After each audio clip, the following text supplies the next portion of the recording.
Alright guys, this is video 2 and we're going to start marking and laying everything out.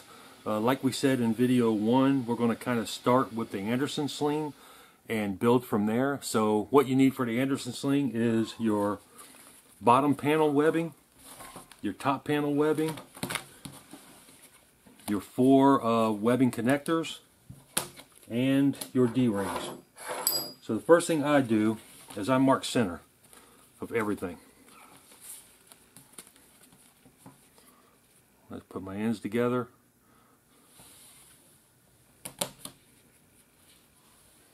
I mark both sides. So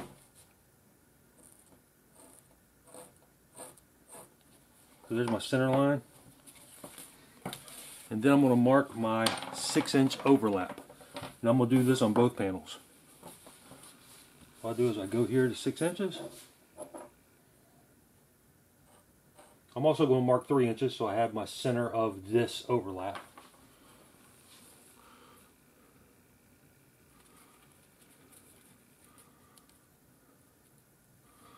So that's where everything's going to line up there.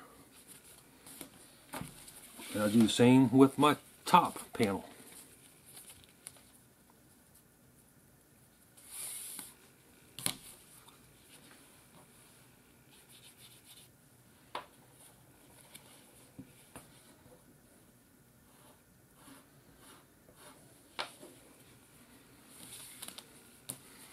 And I mark my 6-inch mark here too.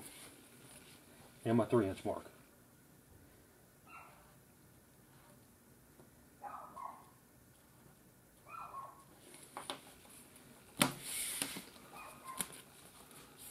And that's where these are going to line up. So top panel are marked. And then on each of these, I'm going to mark 3 inches from both ends.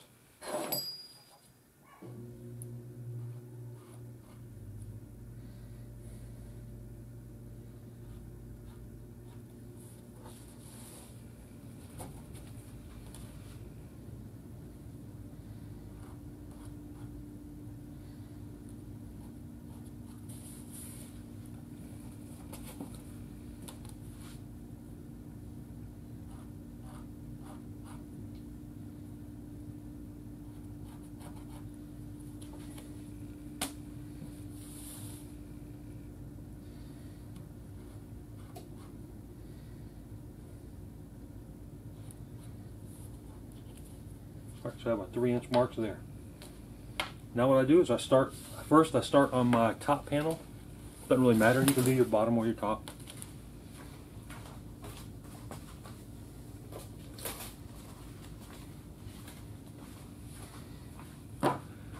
There's something else you're going to need. Lots of these little clips.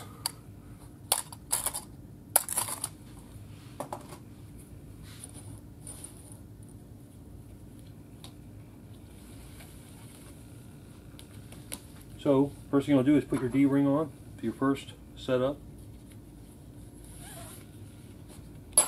Doesn't matter where that lands right now.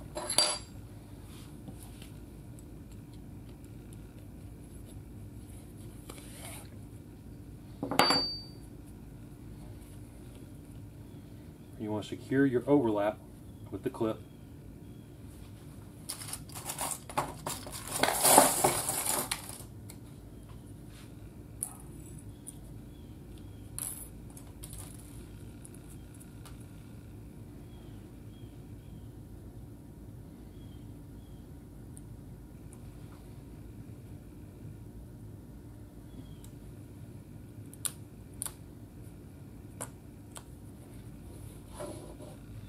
So most saddles you see, for some reason they put the overlap on top, but since we're using a lesser machine, we don't have an industrial machine, we're going to put that on the bottom, because I know that on the top I'm going to also have to put I'm going to have to sew in my filling material, I'm going to have to sew in my molly loops, so I want to try not to stack as much as possible up there, so I'm putting my joint on the bottom.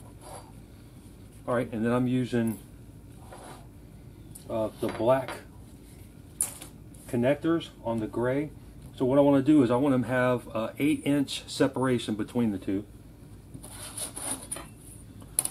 So from my center line, I'm going to go to 4 inches on both sides.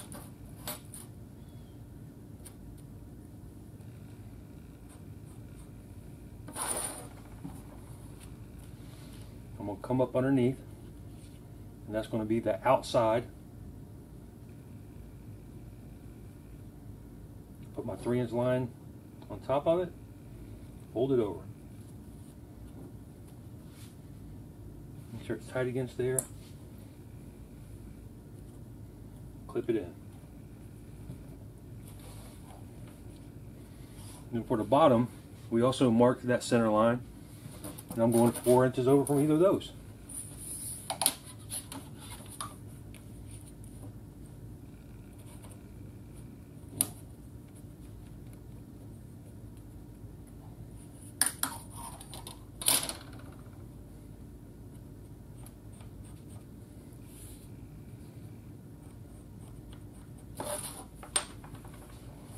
Bring my 3-inch line up, keep that parallel to my outside line, and those ends should meet up. There we go. Clip that one in. I'll put a clip on this side too, make sure it holds in place.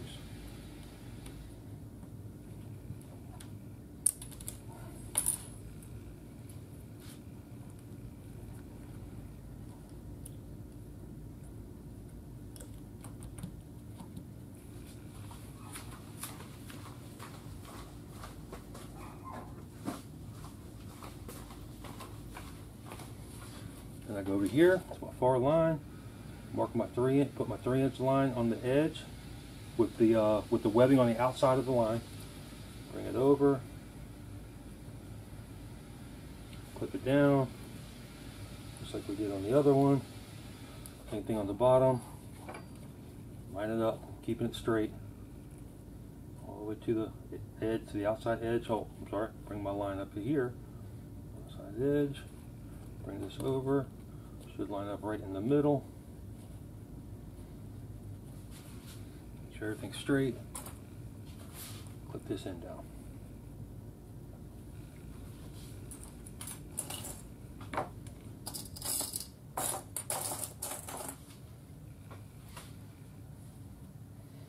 Put another clip in the middle here. Keep things tidy.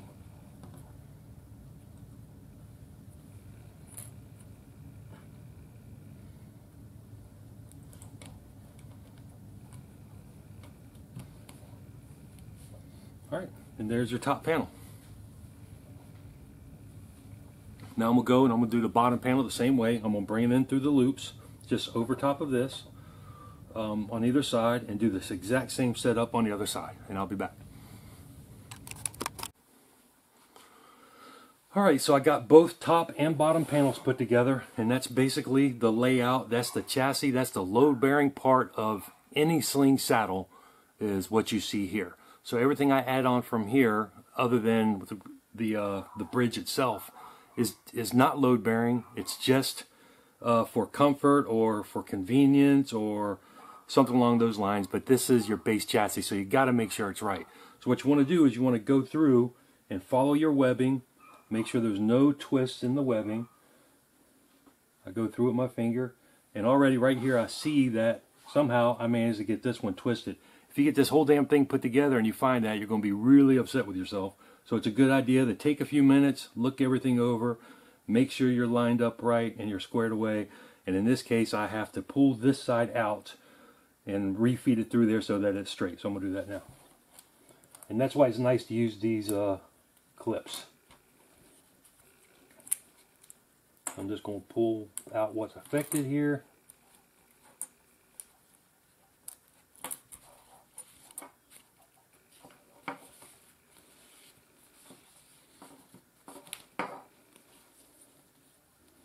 So that goes from underneath up. That's what this one needs to do too.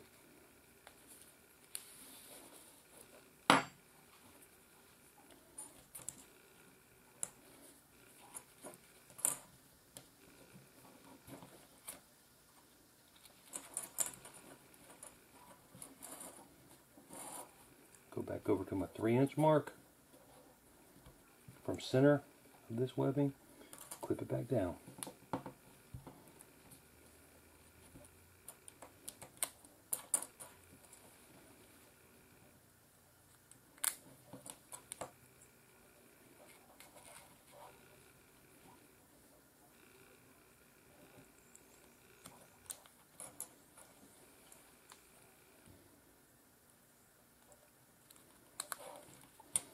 Take this back out to my 4-inch mark, which is right there, a 4-inch from the center of this webbing.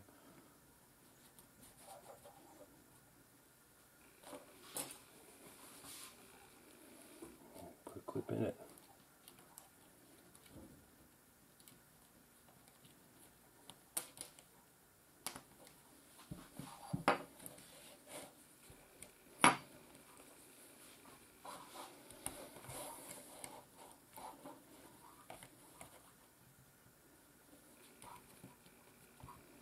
As you're sewing, you'll be tightening all this up. And so as I'm looking at this, I did something wrong, because these should be, oh, there we go. Nope, I just didn't have it pulled out.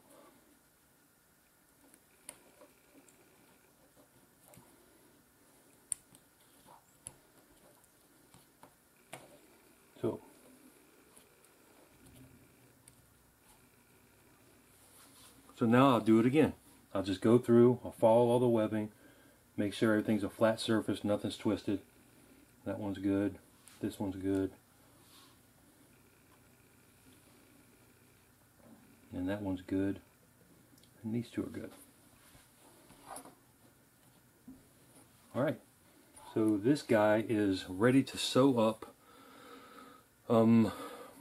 So yeah, that's next. We'll get the sewing machine out and I will start sewing up the chassis. And then that's going to be your, like I said, that's going to be your Anderson Sling or Wraptor. And I'll show you how we sew that up. And then from there, it's just adding accessories and niceties on it so that you're building up to whatever the saddle is you want it to be. All right.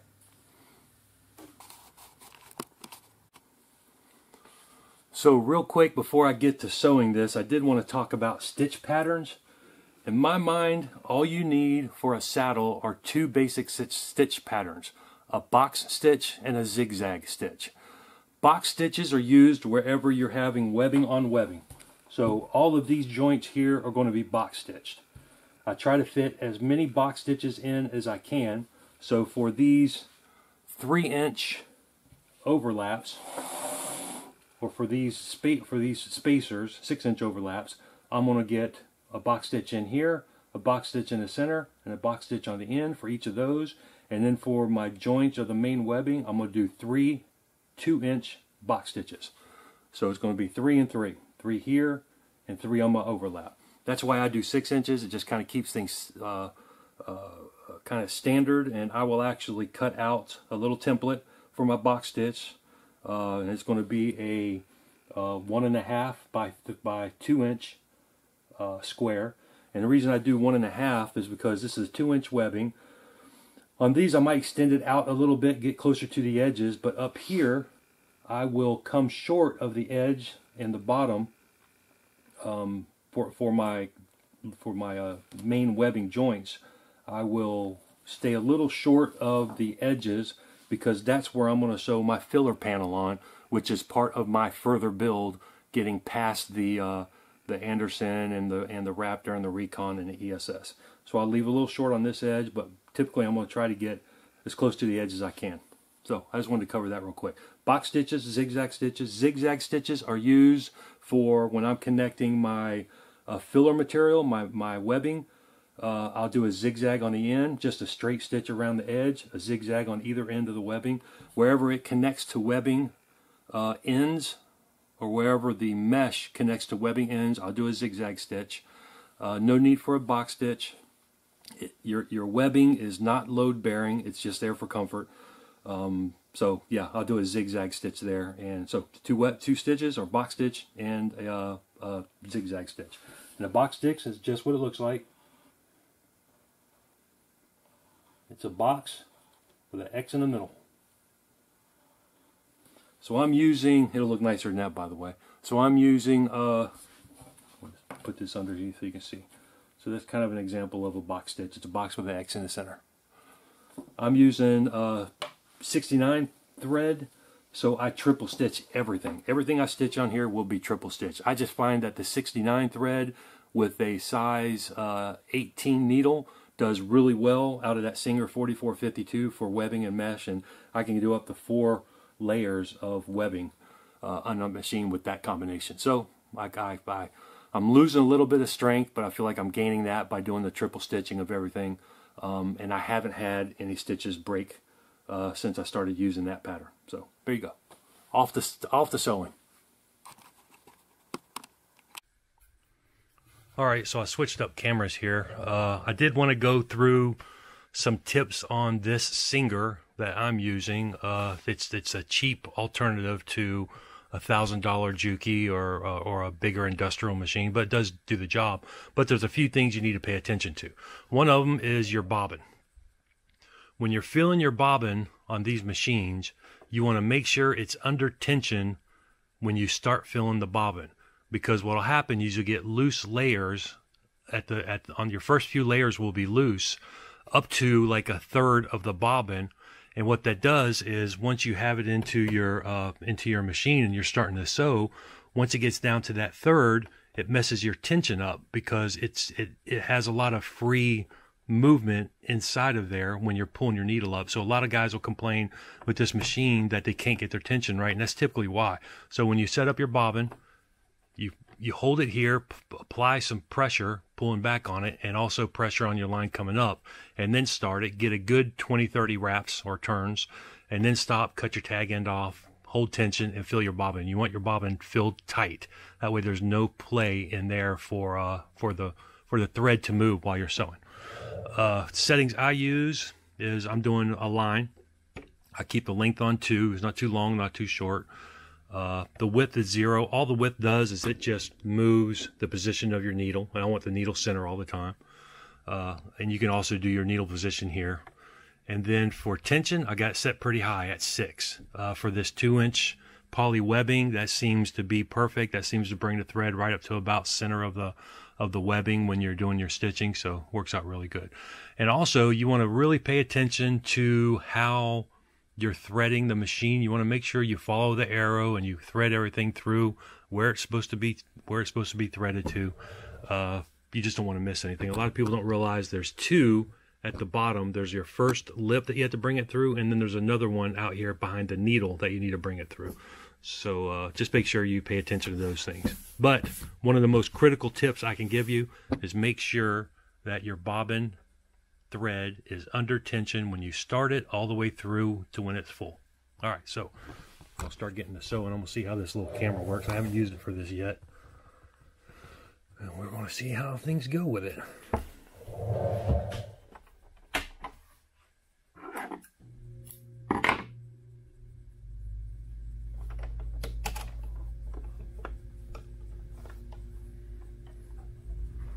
Again, make sure you thread your machine all the way through the series that it calls for.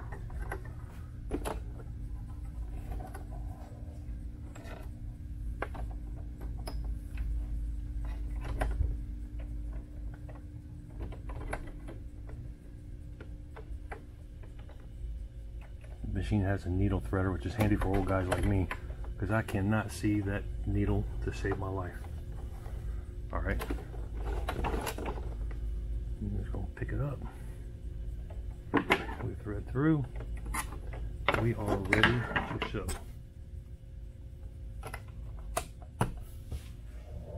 Alright, so the first thing I start with are my main webbing junctions. I'm using black thread. A lot of folks like to use an off-color thread because they want to see the stitching. I'm going to be looking at this stitching so hard when I finish, it's not going to matter for me. I'm really going to do I'd always take a really good look at the stitching. One of my earlier saddles, I had some stitching that popped on it was 2 stitches I think that popped on a bridge loop, and that sucked. So it didn't cause it wasn't anything structural causing problems, but it could have. So you always lock your stitch.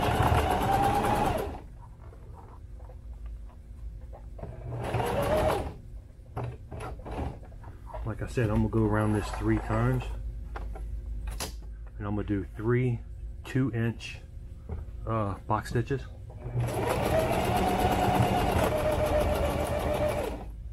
When you're working with these clips, you gotta make sure you lift it up a little bit or it will get hung up on the edge.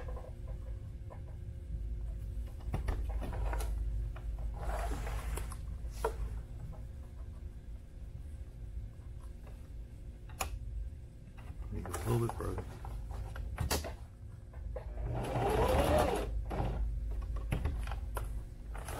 Oh, I did say I was going to use a template, and I decided against it. It just makes it a little more cumbersome. So I lock stitch it down. And I lock stitches on each edge. I'm not sure that's necessary, but it makes me feel better, so I do it anyway.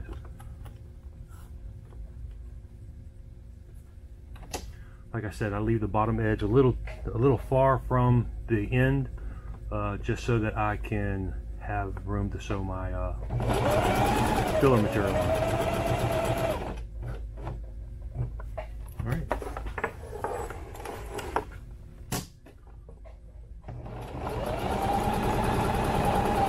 Now I'm going for my second round on the box.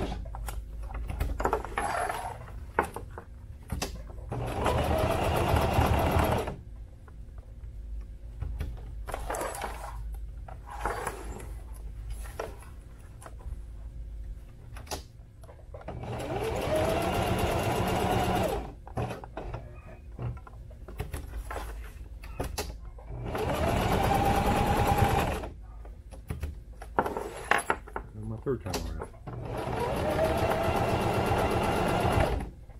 You can see this can be time consuming.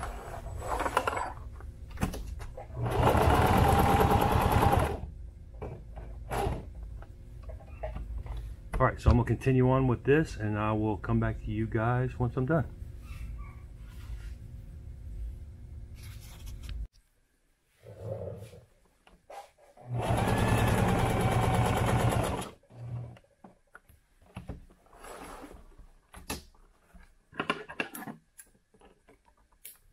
Cut the tags off as I'm going along.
You can see that machine punches through 3 layers just fine.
from the box.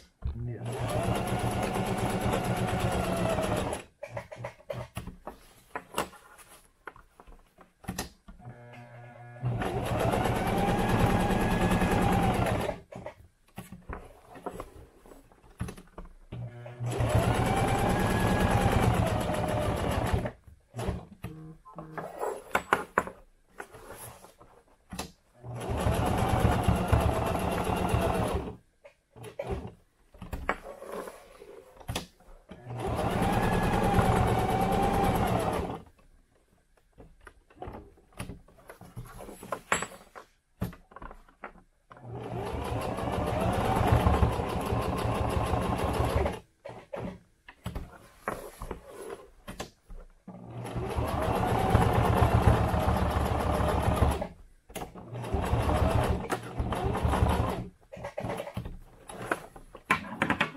Alright, so we got everything sewed up for the chassis, and like I said before, this is a finished usable saddle.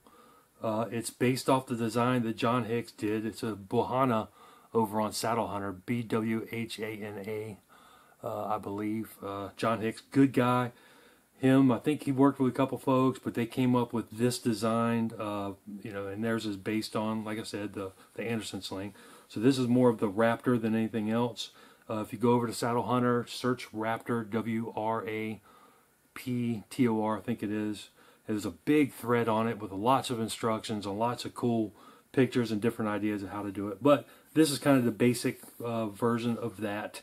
And from here, we're going to move into how to upgrade this into your Recon or your ESS.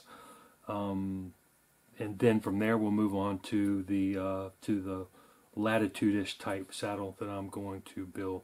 So I'm going to do a quick video or a quick cut in on me hanging from this, show you how it looks, how it feels, and all that kind of thing. So I'm going to do that now.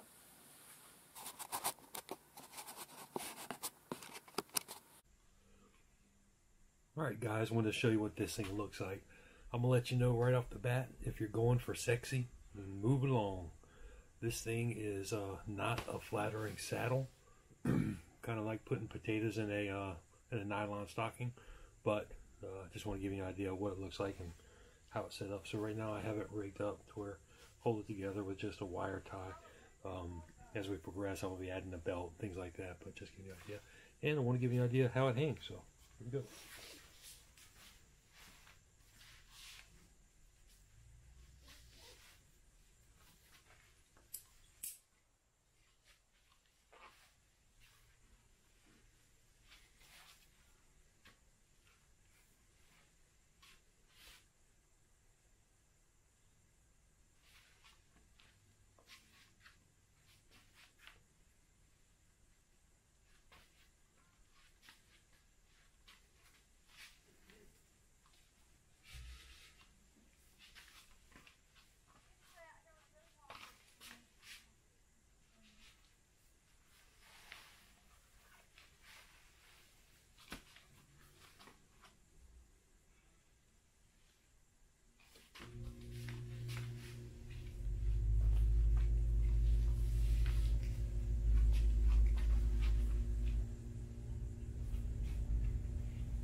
There's your Wraptor.